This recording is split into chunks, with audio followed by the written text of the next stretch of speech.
Good morning, good morning, good morning. How are you? Oh, I hope you're having some cool time wherever you are. It's hot here in the Atlanta area. Temperature today will be what, 90, 92. Hot, hot, hot. And I believe the same thing tomorrow. And Friday, it will be 95. So we have some very scorching days awaiting us as we uh, move towards the final week, full week in this month of July. God bless you. Welcome. Welcome to Family 360. I'm your host, Dr. Desmond Maul, the Reverend Dr. Desmond Maul. Oh, it's a pleasure to serve you today with the Word of God. Today, we're going to continue our study on the story of Cain, bad boys of the Bible. And he, of course, is one of the bad boys. His primary sin, murdering, killing his brother Abel.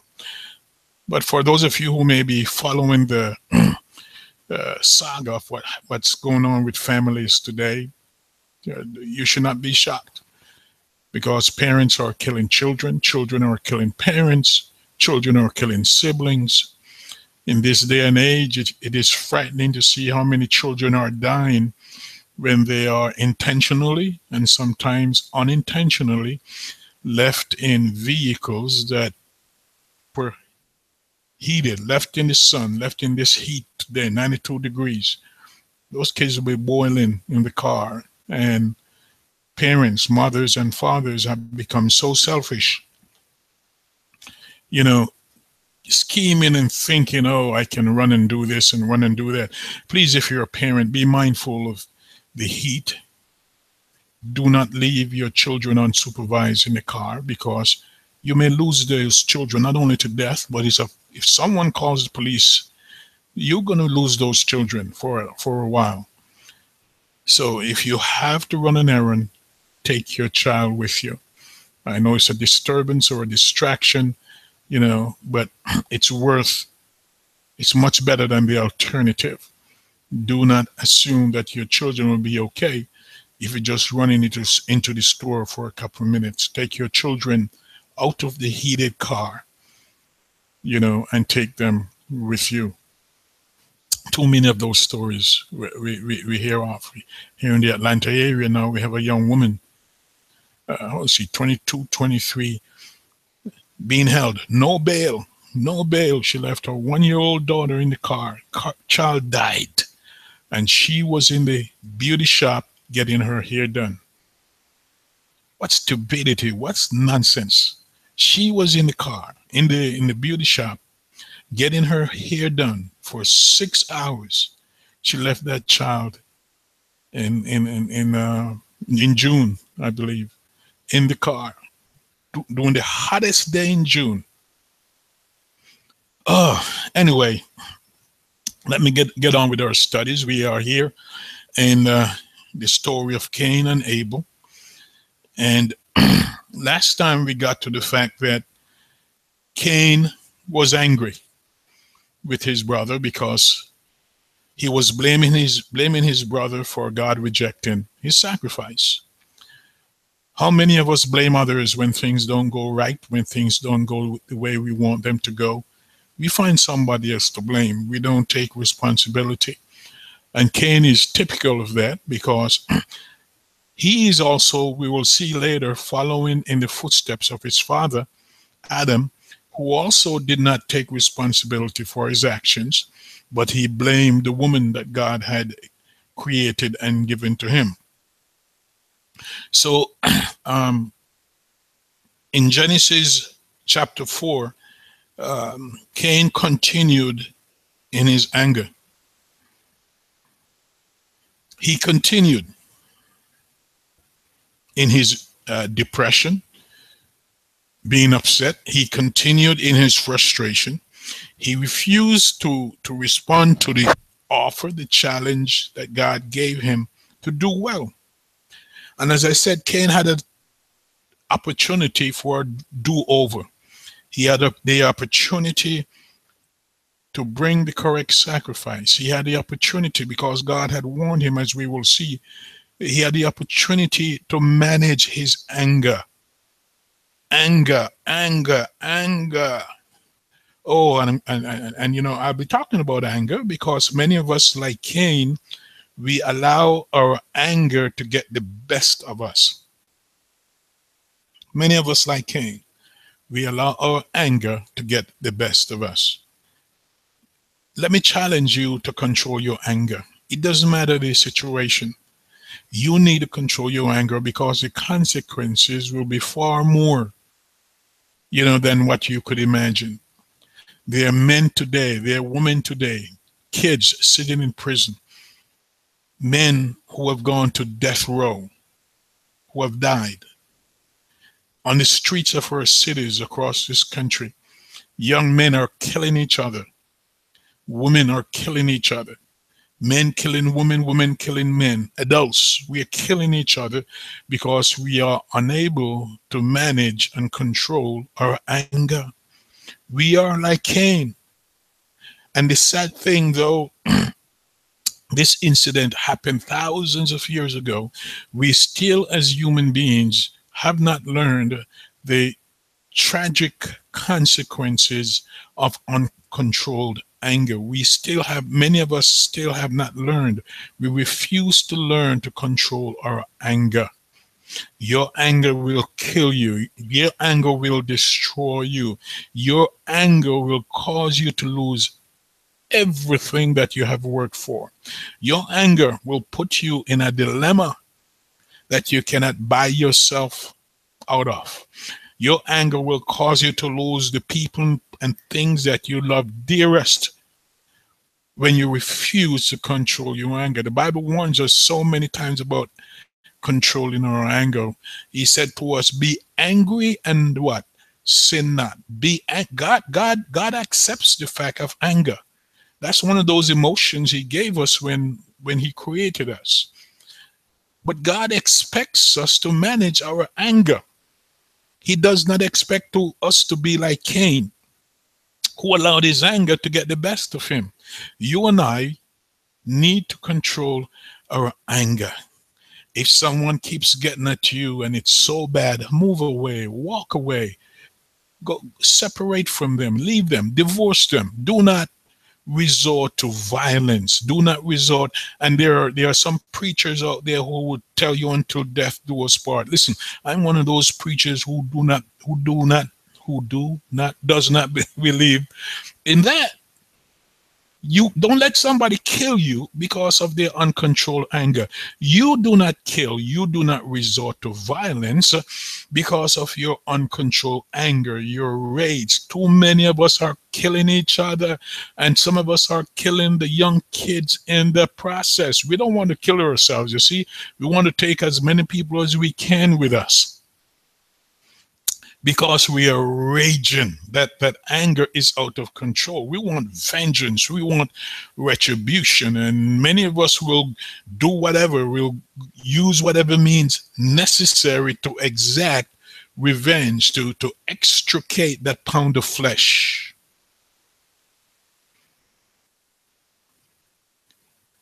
If somebody is making you so angry to the point that you want to be violent towards them, towards your children, towards you, leave. Go get some counseling. Go get some help to help you become more objective. Go get some professional counseling that will teach you how to control and manage your anger. It's not worth it. It is not worth it. The consequence is too much. It is not worth it. That woman is not worth it. That man is not worth it. Walk away from them. There are many other fish in the sea. You can divorce and remarry. You can't find somebody to marry you, no preacher to marry you. I will do it. Give me a call. You got my number? Give me a call. I will marry you, because I believe that God would rather see you walk away than to turn around like Cain and take out your problems, your anger, and commit murder. We have become too violent as society. In the case of Cain, verse 7, There's a warning. Sin. The word sin is mentioned. The word sin is used. God told Cain, sin lies at the door. For the first time in the scriptures, we see where this word sin is used. And it is used to denote an offense and a subsequent penalty. Sin is always lurking. Wherever there is anger, wherever there is rage, wherever there are people just existing, sin is always lurking. Sin is always active. Sin is sneaky. Sin is overt. Sin is just waiting to pounce. Sin is able to consume us and destroy. Sin is able to overwhelm us. In the case of Cain, this is what happened to this young man. He allowed, and it's not that he did not know, because God had warned him. It's not that he did not know. Verses 6 to 7 said, God said to Cain, why are you angry? What do you think your uncontrolled anger is going to lead to? Huh? What do you think your uncontrolled anger is going to lead to? God asked Cain. God knew. God, the omniscient, the omnipotent one, he knew what was going to happen. He asked Cain, why are you angry and why has your countenance fallen? Huh? He said, if you do well, if, and I mentioned this before, that this was an opportunity for Cain for a do-over. God said, if you do well, if you handle well this rejection, if you handle well this setback, it was only a temporary setback for Cain. We all have setbacks, all of us. How do you respond to it? How do you handle these temporary setbacks? God said, if you do well, will you not be accepted? So Cain has the opportunity to do it over. God said, I will accept you, Cain, if you do well, if you manage well this temporary setback. God said, and if you do not do well, God anticipates. Listen, Cain is being given choices to manage his temporary setback. Cain is being given choices to manage his rejection.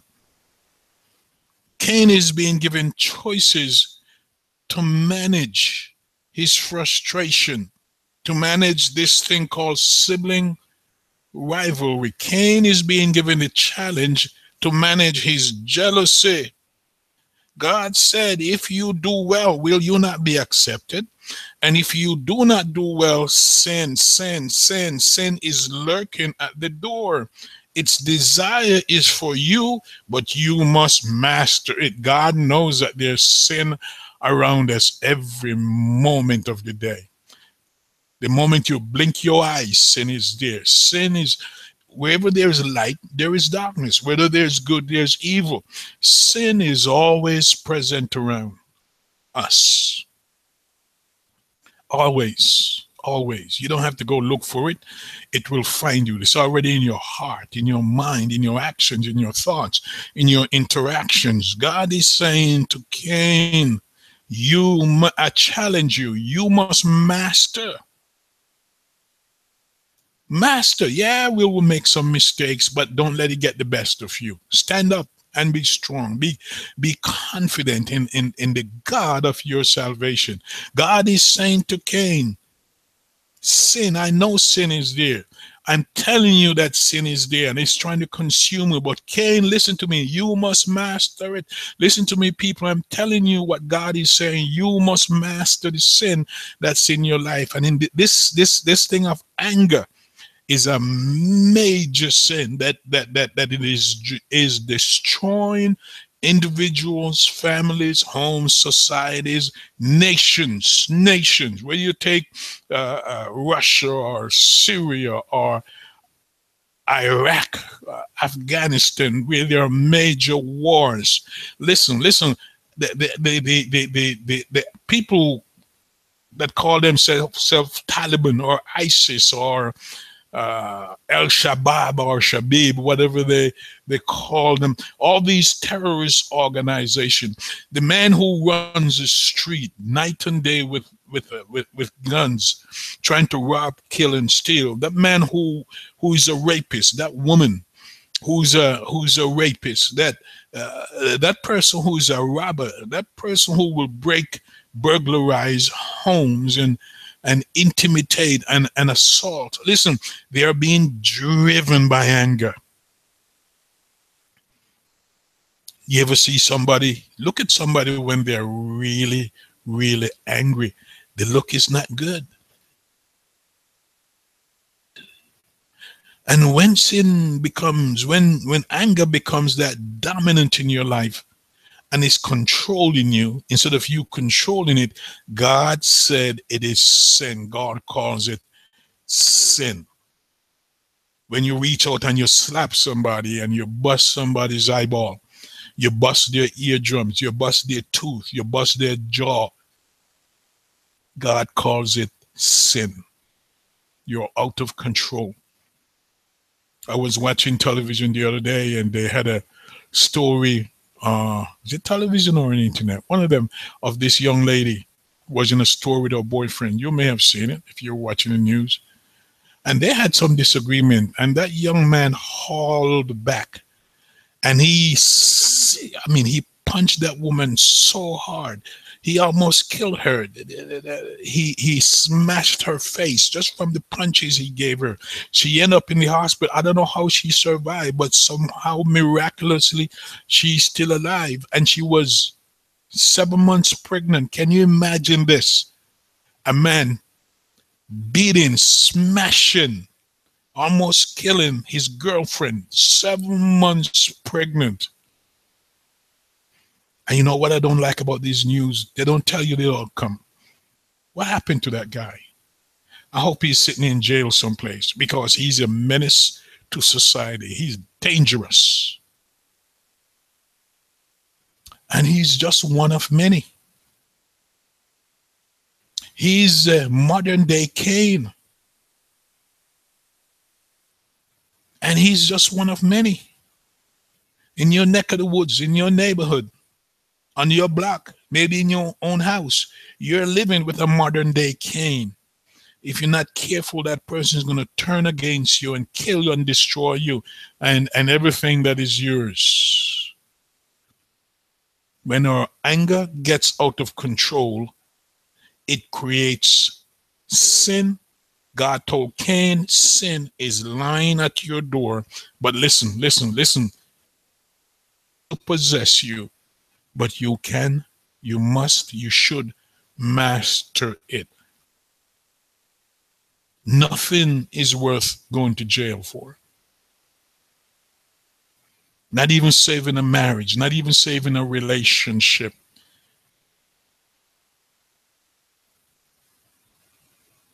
It's not worth it. Not your life anyhow. God gave you so many days. You're going to spend it locked up in jail someplace for killing somebody, for beating someone to within inches of their life. It's not worth it. If you can walk, walk. Leave it alone. Live to fight another day. Leave it alone. Go find somebody else. Let it go. Move. Go underground. If that person is so violent and so threatening, run away. When that person is gone, pack your things. Have a truck. Clean the house out if you have to. As a police officer, I told you I saw that happen several times. The man went to work. When he came back home, the house was empty. She cleaned him out and she disappeared. Address unknown. No forwarding address. I remember the guy asked to make a police report, and I made a police report, but he was so dejected. He was so, oh, I didn't feel sorry for him because I know there were reasons why that woman had to disappear to go underground and cleaned out the house when he was not there. Sin is waiting to overtake Cain. Sin is very active on our streets, in our homes, in our classrooms, in our churches. Everywhere you go, sin is lurking. It's active. It wants to consume. It's waiting to pounce. Listen, it's waiting to overwhelm. It's waiting to overtake us. Sin is there. Sin is waiting for us. And listen, God is saying you and I can master it. God challenges Cain to master the sin of anger in his life. God didn't tell Cain how to do it. No clues.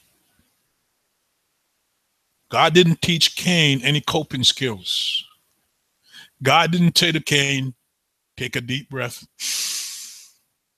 hold it, hold it, hold it, and count to 10, count to 20, do it again. God didn't tell Cain to put his palm flat on his palms on a flat surface and count to 20. God didn't teach Cain to do vision, imagery, visualization exercise. God didn't give, but God expected Cain to master his anger. God seems to assume that it is within Cain's ability. God assumed that it was within Cain's ability and power to ward off sin and to do well, despite the fact that he was angry, that he was dejected, despite the fact that sin was lurking. God was able to encourage Cain and tell Cain that he should resist the urge and to master this emotion. Too many of us have given in to the anger that we feel. Sometimes the anger is justified, but that justification does not mean you have to resort to violence. Cain did not have to resort to violence. That's what God is telling him. And from this scripture we read verses 6 to 9 here in Genesis chapter 4, as I said before, Cain had another opportunity to ask God about the divine choice. We see several times in the scriptures where God chooses the younger brother over the older brother. Remember Jacob and Esau? God chooses Aaron over Moses. God chooses the younger brother. This is not the first time. Judah and Reuben, this is not the first time. And we see in this situation, though Cain and God were having a conversation, Cain did not question, he did not argue with God.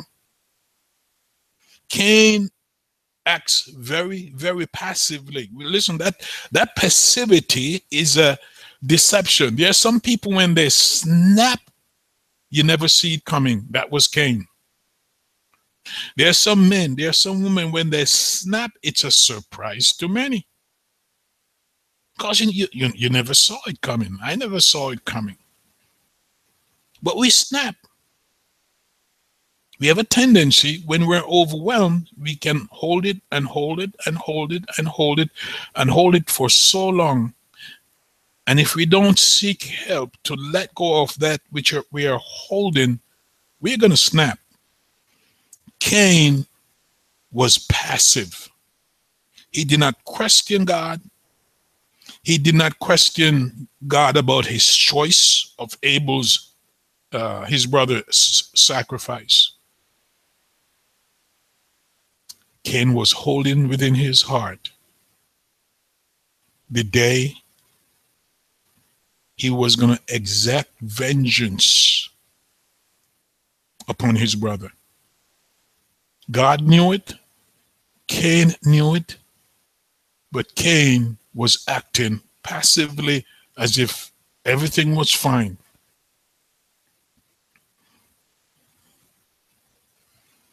Cain did not listen to God. He did not attune himself to God's warning. And instead of doing so, Cain had a plan. He invited his brother out into the field, his own territory. He did not go to territory. He did not go to Abel. He invited Abel, his brother, to his area of strength, into the field. The field belongs to Cain. How did he get Abel to come out there? Was he going to show him a yam he was growing, a coconut tree? What was he? What did he use to lure his brother to come out in the field? Was Abel suspicious of his brother's invitation? Because sometimes we innocently walk into a death trap. Was Abel? We don't see Abel speaking here. What was he aware of? He walked into his brother's territory, into his brother's garrison, so to speak, and he got killed to the open field. And he killed him in cold blood. He doesn't tell us how. He doesn't tell us when. This is the first time murder is committed and mentioned in the Bible. There are no details about the incident. God just put it in there as a matter of fact. Genesis 4 verse 8. And when they were in the field, Cain rose up. Were they sitting down? Is that what it means? Or did he allow his anger to get the best of him at that moment? Cain was pushed. He was motivated by his anger. The Bible said Cain rose up. Cain stood up. Cain said, this is the time. This is the moment. And Cain killed his brother Abel. He rose up against him. Sibling rivalry out of a spat, out of a perceived slight. Abel didn't do anything to hurt Cain. Cain hurt himself. Poor Abel. We don't hear his side of the story. We don't know what's going on with him. We don't know how he felt about God accepting his sacrifice and rejecting that of his brother. We don't see Abel speaking. But we are told that his brother killed him. And we are not told how Cain killed his brother. What type of weapon did he use? Did he beat him to death? Did he use a rock, a stick, or and the weapons of the day? Did Abel put up a fight? Or was he also passive? These details are not given to us. But yet we see the end result with Cain, that he began to anguish over the deed that he had done. Cain attacked his brother in the same way that sin waits to attack us. Cain attacked his brother. So what is God's reaction? What is God's reaction to this deed? God asked Cain a simple question. Where is your brother Abel? God missed Abel. God knew what had happened to Abel. Genesis 4 verse 9. Where is your brother? Have you seen your brother? Do you know where your brother is? And out of his anger, out of his seething, even after killing his brother, Cain was still angry. Out of his seething heart, Cain's response was, am I my brother's keeper? Instead of confessing his sin, Instead of taking responsibility for the dastardly deed that he had just committed, Cain turns the question back on God. How many people you know who love? You ask them a question, they're not going to answer. They're going to ask you a question instead. They're not going to answer you. They're going to throw you off guard by asking you return. A question does not answer a question. So we see his lack of responsibility, and we see no remorse in him. We see absolutely no remorse. And it reminds me of the incident with his father and mother, where Adam, after he sinned, there was no remorse with Adam. None. No remorse with Eve. None. Despite the fact that they had doomed mankind to eternal sin, Adam and Eve took no responsibility for their actions. Genesis 3:12, Adam said, "The woman whom you gave to be with me, she gave me the fruit from the tree and I ate." No responsibility. Blame the woman, blame Eve. So Adam's way of coping with a difficult situation, obviously, is by shifting blame to someone else. How many of us live that lifestyle? We don't take responsibility. It's always somebody else. Do you know anybody like that? Do you live with somebody like that? Do you have a brother or a sister like that? Are you like that? Do you have a spouse, a boyfriend, girlfriend who is like that? They take no responsibility for the deed, for their actions. Somebody else is always being blamed. Even though you may catch them red-handed, they will look at you and repeat what Shaggy said. Shaggy said in his song, "It was me." You see, and if some of us didn't have the right mindset, we would believe some of these people, because they're so good at obfuscating, at denying. They're so good at blurring the lines, at creating doubt. There's some people who live moment by moment to create doubt. So rather than own up to his role, his complicity, his act of murder, Adam passes the blame. Now we see his son passing the blame. We see his mother, Eve, passing everybody gets blamed. Nobody takes responsibility. Eve did not take responsibility. Adam did not take responsibility. Now we have their son not taking responsibility. He has learned nothing from the mistakes of his parents. How many of us are living today repeating the same mistakes, the same lifestyles, the same addictive behavior of our parents? How many of us, how many of you continue to live the same lifestyle your parents lived? Even though as a child you swear to yourself you'll never repeat some of these things you see your parents did, yet today you are doing those very same, and maybe even worse. We make the same mistakes. It's not good. It's not healthy, because in today's culture, in today's world, those mistakes can get us killed.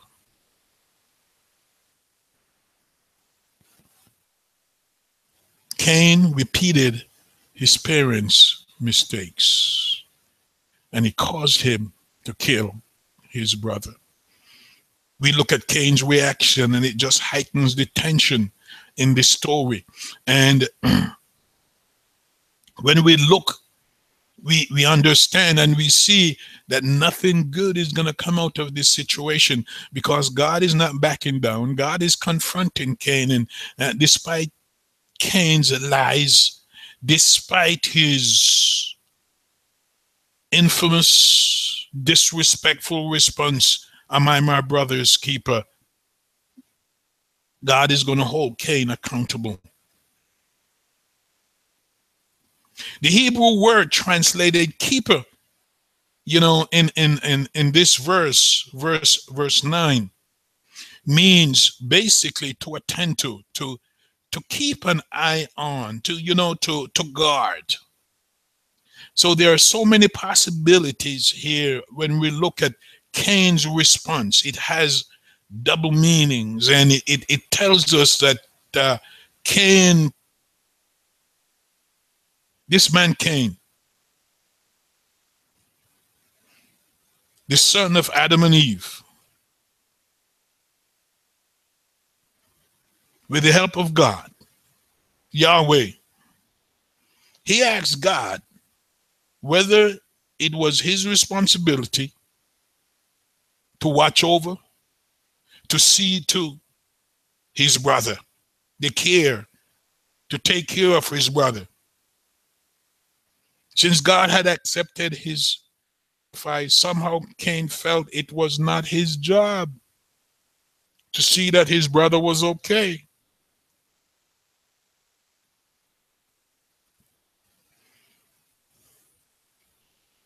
Cain did not feel it was his job to see to the good care of his brother. So Cain got rid of his brother. And as I said, we don't get a word from Abel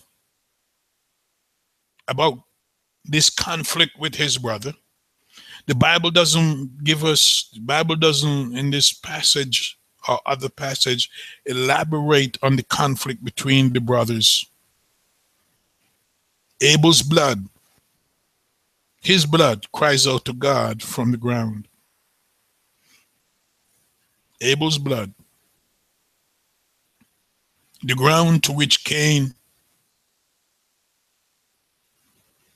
is so intimately connected. The ground to which Adam, his father, was so intimately connected. This very same ground is now crying out for the afflicted, for the oppressed, for the abused, innocent victim, Abel. And Cain's attitude towards his brother concerns God. Do you know an angry individual? Do you know an angry person? Look at their attitude regarding their victims. They could care less. When you're so angry, you don't care whether or not that person survives, whether or not that person lives. You could kill them and walk away. Yes, you could do that, because that's what happens often. Some people will kill and sit there and wait for the police. Some people will kill and admit, yes, I killed her. I killed him. I killed the kids. I killed my spouse. I killed my girlfriend. Some people will do that, and they will wait. They're not going to deny it. They will wait because they feel so, like Cain, so justified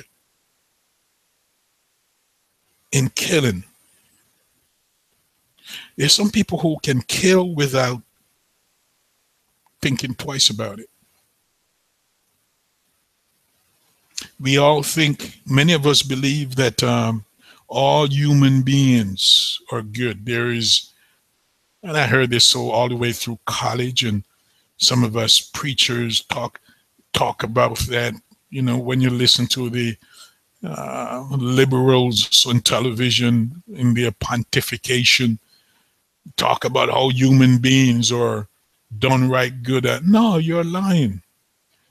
We human beings, we're not good.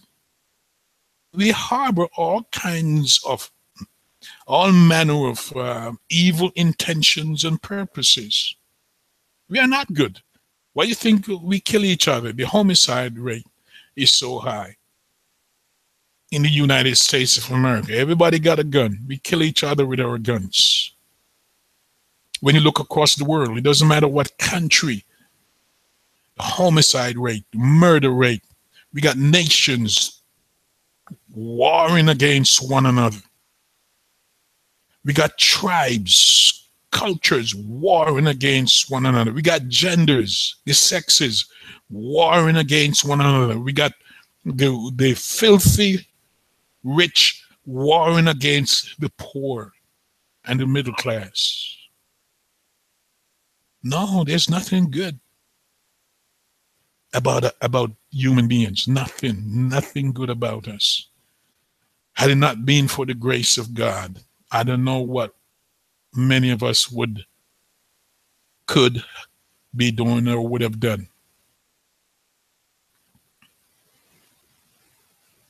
Like Cain, many of us deny knowledge of our brother or sister. We deny knowledge of the pain, the anguish that we have caused.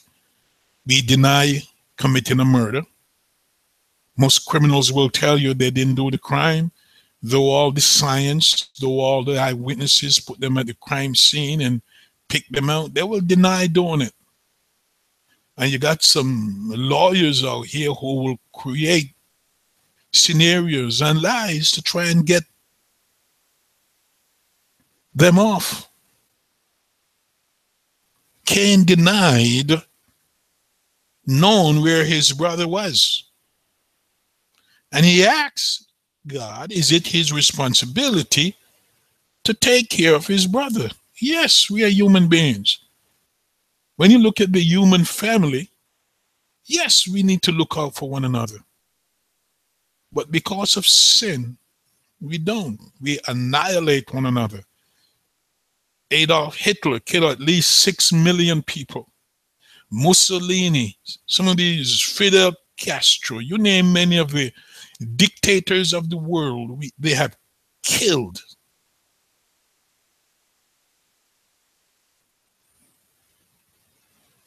The man in the street, the young boy on the street with a gun in his pocket will kill you if you look at him wrong. For $5, he will kill you. The gang, the young man, the young woman who belongs to a gang will kill you just to prove that they are big and bad and tough enough to be accepted within the gang. National leaders are gassing, killing their own people to prove that they can. Terrorist groups are killing innocents. It has nothing to do with skin color. Nothing to do with skin color. Whether it's in Africa or Europe or the Caribbean, Asia, these terrorist groups, they will kill their mother and their own kids just to prove a point. Cain denies his responsibility to see to the welfare of his brother. So now there is a situation that God has created, and now God has to now deal with the mess.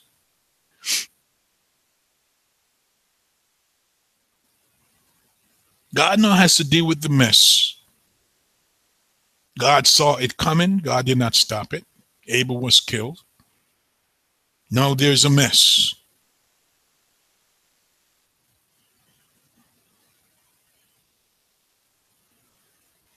What does he do?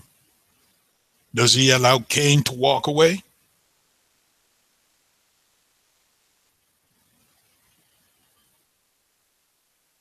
What does God do? Does God kill Cain? An eye for an eye and a tooth for a tooth. That law will come into effect later. Does God have sympathy on Cain because of his dejection, depression, jealousy, his emotions.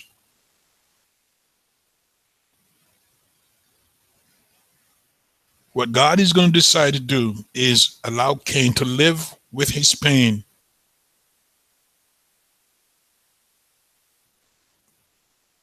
and create some type of a coping system to help Cain live and survive.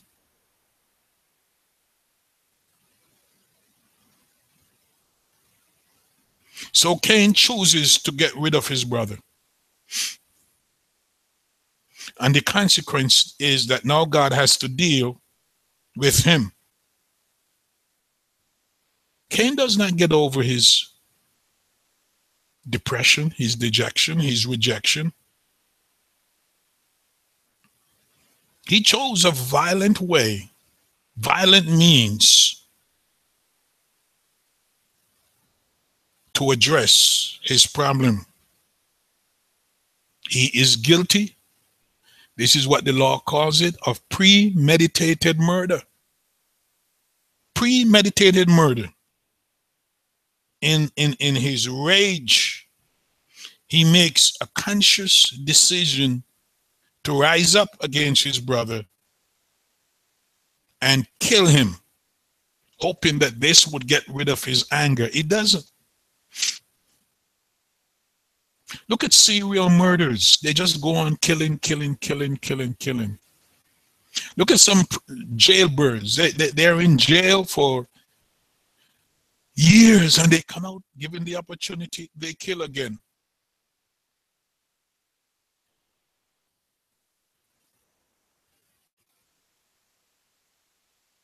They kill again.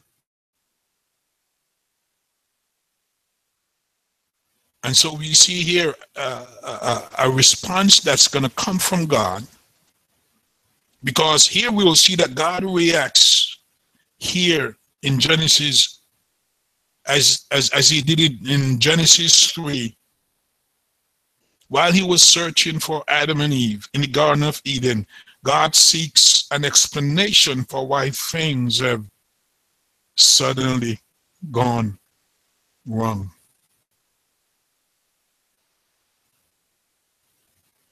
You see, because prior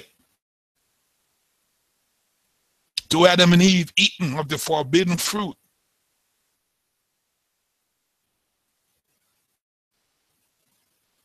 God had a perfect relationship with these people, with Adam and Eve. But now suddenly, God has to go seek Adam and Eve. And he calls out to them. And when God realizes that they are hiding, God seeks an explanation for their behavior. God is seeking an explanation for Cain, why he killed his brother. This pattern continues. God seeks an explanation for our behavior. There is no indication of what the relationship between God and Cain has been, but now things have changed. Things have changed. This relationship, in the same way the relationship between Adam and Eve and God changed, now the relationship between God and Cain changes.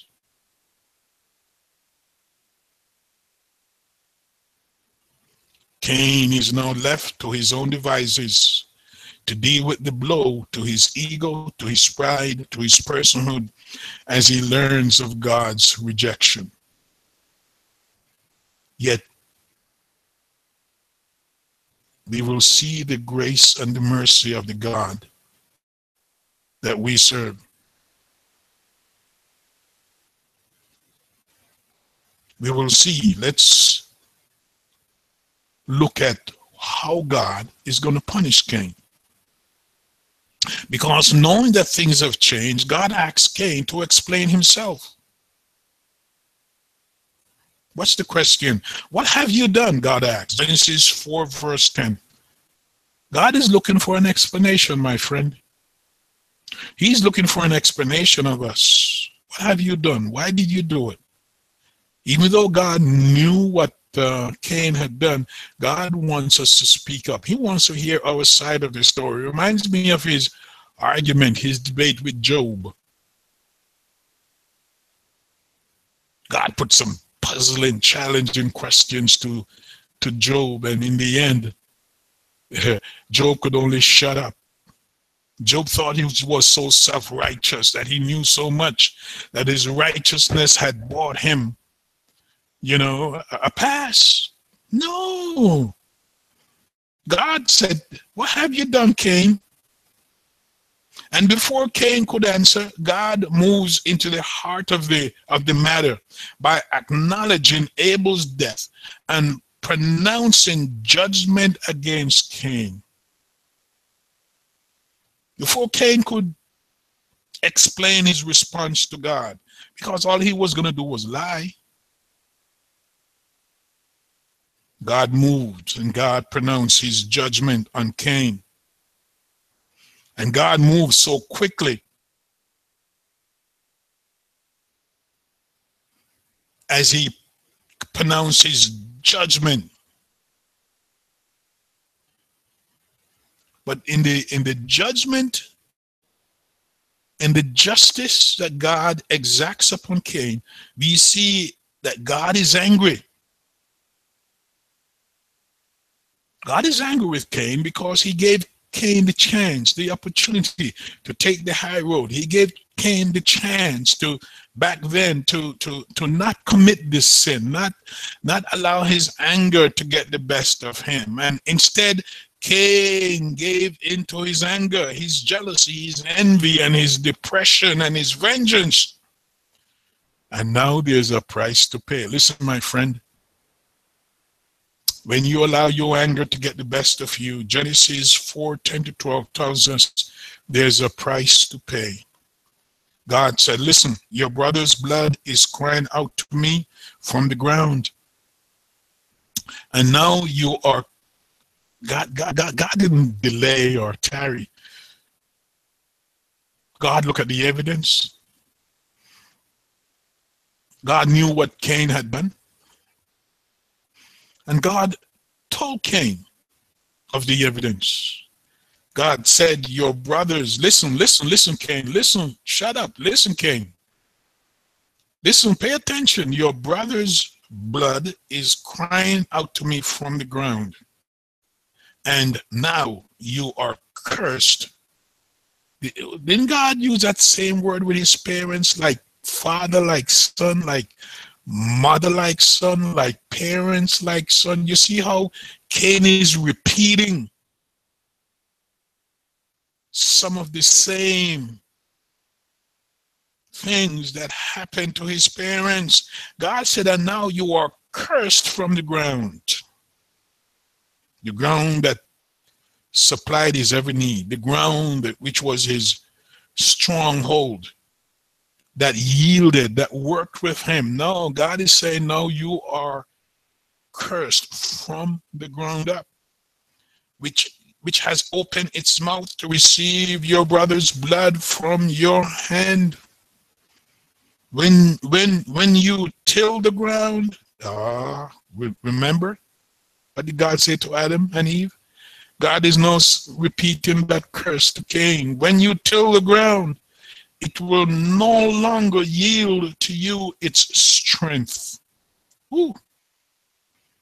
The ground that you and I abuse, the ground that feeds us. In our modern day society, we have abused the ground. We have raked it over. We have destroyed Earth's environment. It is now turning against us as it turned against Cain. It has always been turning ever since this curse. God said, the ground, it will no longer yield to you its strength.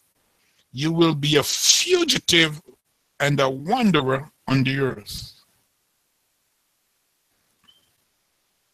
Oh yes, a fugitive and a wanderer. This man is going to go roaming. And tomorrow, God willing, we will hear the plea of the murderer, which is quite familiar to our murderers today, that the punishment is too much. Murderers today, many of them will tell you, no, I'm innocent. I should not be locked up. I should not be in jail. I should not be facing the death penalty. They will tell you that. But listen, it's not new. Cain used the same tactic with God. We will see when we resume this study, God willing, tomorrow. But the consequence, later on, we will see where God instituted capital punishment. Cain was fortunate. Cain expected to be killed. We will see tomorrow that Cain, in killing his brother, that he should be a dead man as well. But you see, the human race had to continue. And for some reason, God did not kill Cain. God is going to take some extraordinary steps to make sure that Cain lived, that no one killed Cain. You see, because blood is so important in this Hebrew theology, in this situation here. God cannot just look and listen. We as a culture, we as a people, we got some serious answering to do to God for the voices, the innocent victims that have been killed in our lands. In our lands, their voices are crying out to God. And our justice system, in many instances, has looked the other way, has not demanded, has not implemented proper, required consequence for the killing of the innocent. God is not letting Cain get away. Even though he's allowing Cain to live, Cain will have a hard life. Cain will be walking and looking over his shoulder. Cain will become a marked man. God is going to allow this man's life, the rest of his life, to become a torment to him. A torment to him. Oh, yes. I hope you're enjoying this study. I am. This is Dr. Maul, Reverend Dr. Desmond Maul. Listen up. Thank you for listening. I'm asking for your support. My first book I've written, Forgive Yes, Forget Hell No, will be available on Amazon sometime next week, I believe. Published, it's ready to go. So deals with forgiveness, the consequences of not forgiving individually, as couples, as families, as tribes and nations, as countries. Look all around you. There are wars all over the place. There are threats because we refuse to forgive. On our streets, criminals are controlling our streets because we refuse to forgive. Everyone seems to be exacting vengeance upon one another. So until tomorrow, hey, come back and join me and tell somebody else. God bless you. Bye-bye.